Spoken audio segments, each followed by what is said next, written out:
tym odcinku dokończymy budowę wnętrza modelu Dodge'a Chargera. Wykonam nadprogramowo kilka drobiazgów, które mam nadzieję zbliżą nieco model do pierwowzoru. Z tej strony Tomek ze sklepu Actom. Witam i zapraszam do oglądania. Wnętrze na tą chwilę wygląda tak. Elementy nie są jeszcze przyklejone. Całość zmontuję dopiero kiedy będzie gotowa deska rozdzielcza i boki drzwi, którymi właśnie zajmę się w tym odcinku. Gotowe części odkładam na bok i zaglądamy do instrukcji. Skończyliśmy na punkcie 15. W punkcie 16 mamy wewnętrzne boki drzwi, które mają dosyć dużo chromowanych detali. Punkt 17 to deska rozdzielcza. Jeśli chodzi o kolorystykę, to w instrukcji jest ona trochę inna od tej, która występowała w Chargerach z czarnym nadwoziem. A przypominam, że właśnie taką wersję postanowiłem wykonać. Cała deska rozdzielcza będzie u nas czarna, ale chcę ją wzbogacić o kilka detali, tak aby była jak najbardziej zgodna z oryginałem. Punkt 18 to już tylko montaż deski rozdzielczej, która będzie wklejona w wycięciach w bocznych panelach. Zaczynam od wycięcia wszystkich potrzebnych części z ramek, oczyszczenia z niepotrzebnych fragmentów plastiku. Deska rozdzielcza składa się z dwóch elementów, które ze sobą sklejam od razu przed malowaniem. To dlatego, że nie są one zbyt dobrze ze sobą spasowane i konieczne jest tutaj szpachlowanie. Miejsce łączenia jest dosyć trudno dostępne i żeby doprowadzić to do porządku, to potrzebnych będzie kilka rodzajów pilników.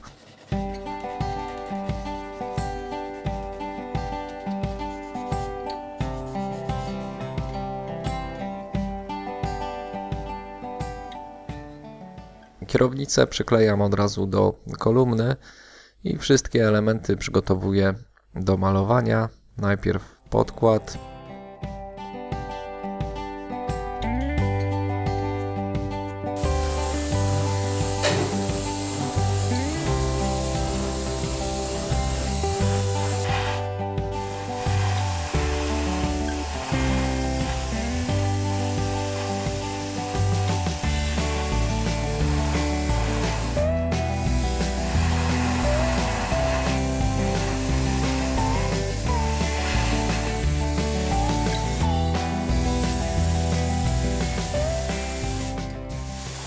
Po wyschnięciu podkładu oglądam jeszcze dokładnie części, czy nie wymagają poprawek i dopiero kiedy wszystko jest już w porządku, nakładam farbę.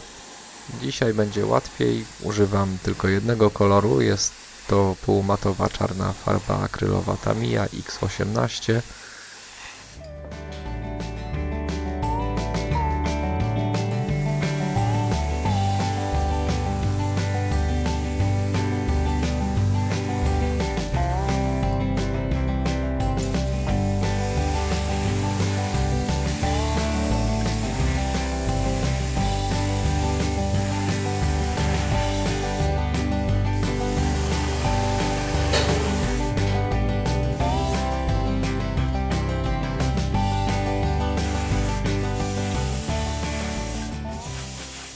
I teraz pora na detale.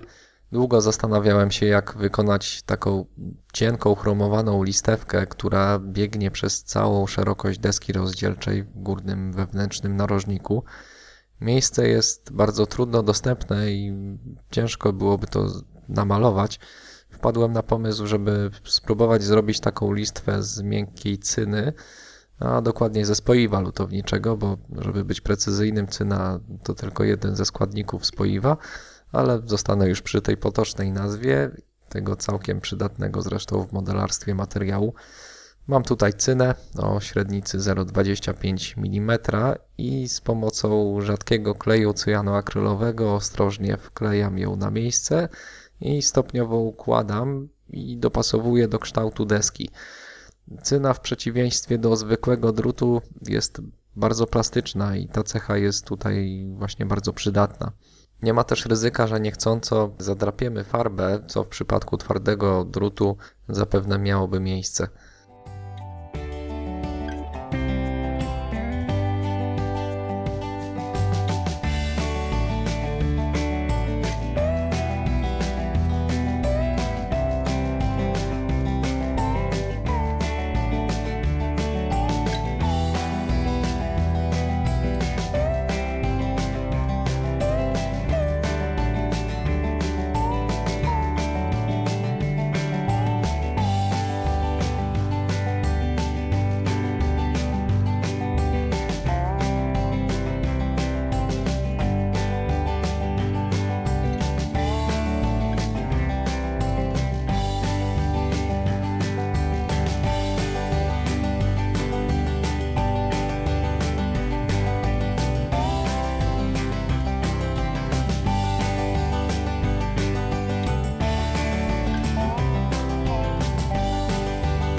Efekt, biorąc pod uwagę niewielki nakład pracy, jest według mnie bardzo dobry. Teraz białą farbą maluję wskazówki na 4 małych zegarach, a kolorem czerwonym włącznik świateł awaryjnych. Po środku deski mamy radio, które producent przewidział też w formie kalkomanii, ale po wstępnej przymiarce szybko z niej zrezygnowałem. W oryginale radio było praktycznie całe czarne z kilkoma chromowanymi wstawkami. Efekt chromu sceny na tyle mi się spodobał, że postanowiłem zrobić z niej też obramówki w radiu, a także na przełącznikach oraz na zegarach. Z kawałka gipsu o grubości 0,5 mm wyciąłem pasek nieco węższy od szerokości obramówki w radiu. Nawinąłem na niego cynę i lekko przeszlifowałem jej boki. Dzięki temu rogi będą mniej zaokrąglone.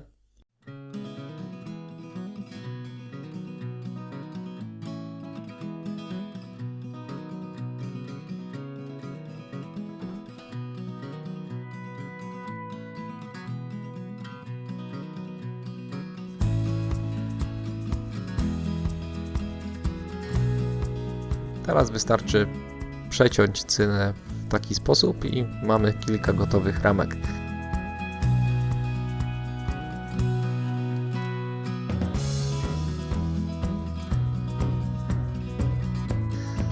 Wybieram najlepszą i wklejam na miejsce w radiu.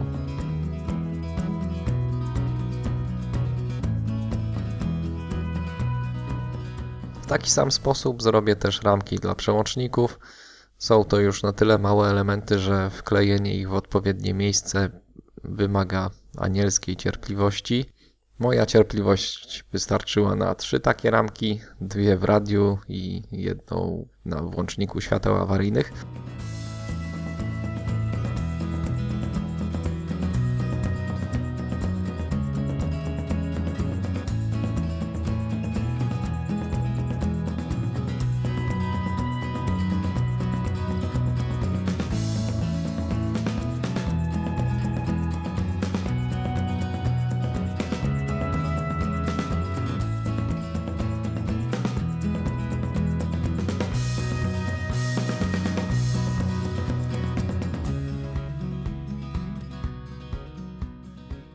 Ramki okrągłe robimy w analogiczny sposób. Na przykład na odpowiedniej średnicy wiertło nawijam kilka zwojów cyny, przecinam i gotowe.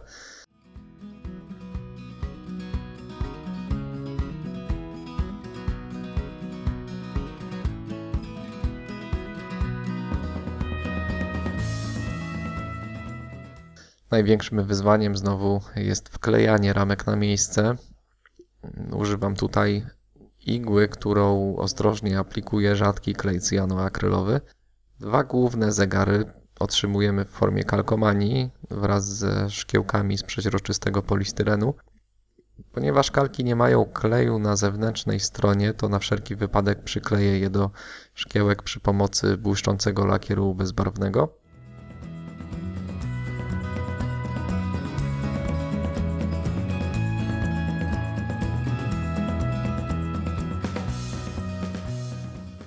Gotowe szkła przyklejam klejem do elementów przeźroczystych Humbrol Clearfix.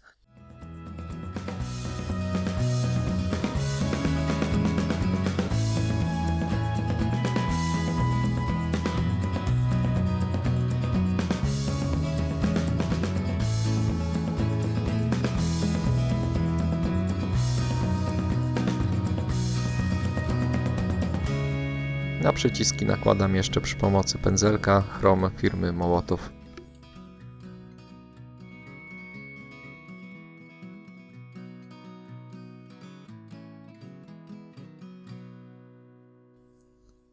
Na koniec jeszcze ramki do zegarów głównych, które wykonuję tak samo jak te mniejsze.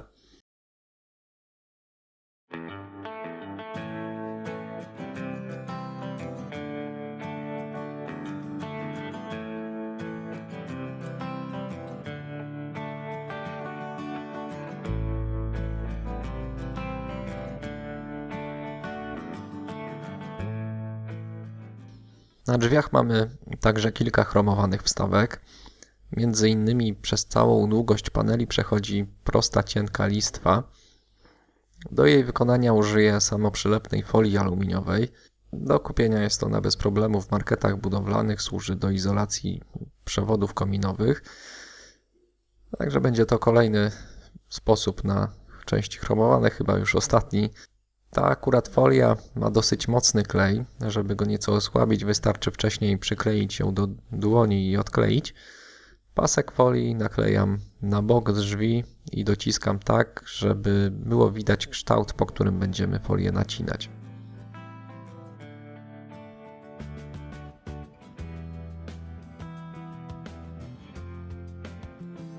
Proponuję do tego celu użyć absolutnie nowego ostrza, żeby nie postrzępić folii.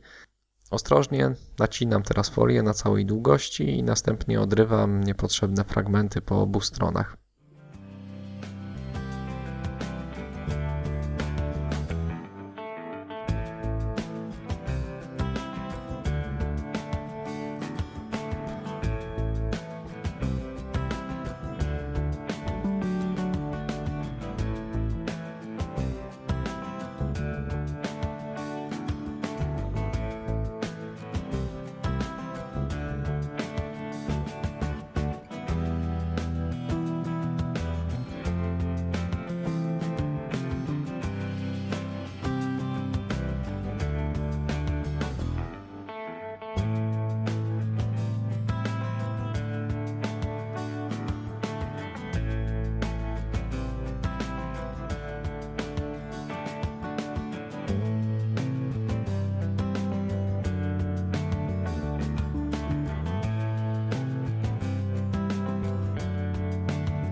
Pozostałe chromowane detale, takie jak ramki podłokietników i korbki do szyb, maluję chromem Mołotow.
Ewentualne niedociągnięcia zawsze można poprawić potem czarną farbą.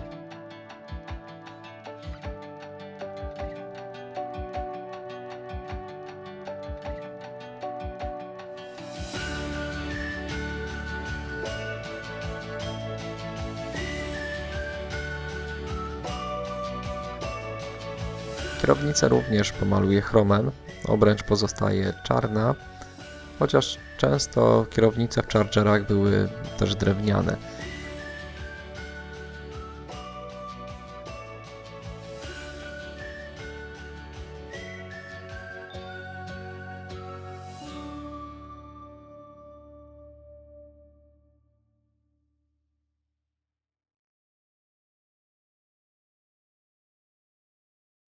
Mamy dźwignię zmiany biegów, która jest pochromowana. Gałkę i mieszek oszlifowałem, ponieważ miały one widoczne nadlewki. Zamaskuję teraz tylko drążek i farbą X18 pomaluję zarówno gałkę, jak i mieszek. Postanowiłem jeszcze dorobić zestaw kluczyków. Użyłem do tego celu także cyny, ale już grubszej. Rozgniatam ją do grubości około 1,1–2 mm i po prostu nożykiem wycinam z niej kształt kluczyka. Klucze powinny być dwa, jeden był od zapłonu, a drugi osobny od drzwi i od bagażnika.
Także kluczyki to był ostatni akcent na dzisiaj.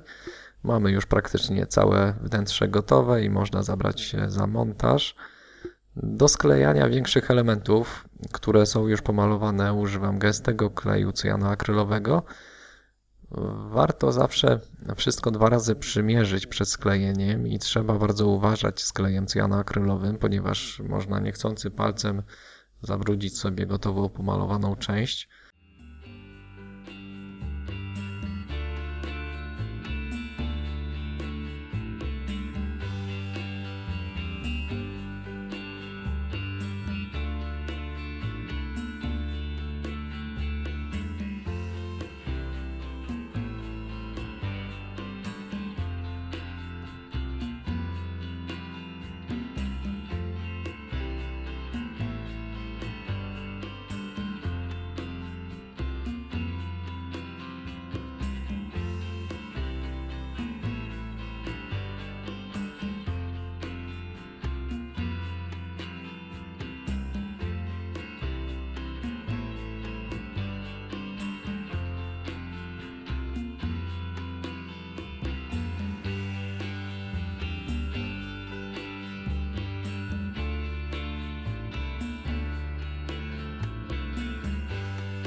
Tak wygląda gotowe wnętrze naszego Dodge'a.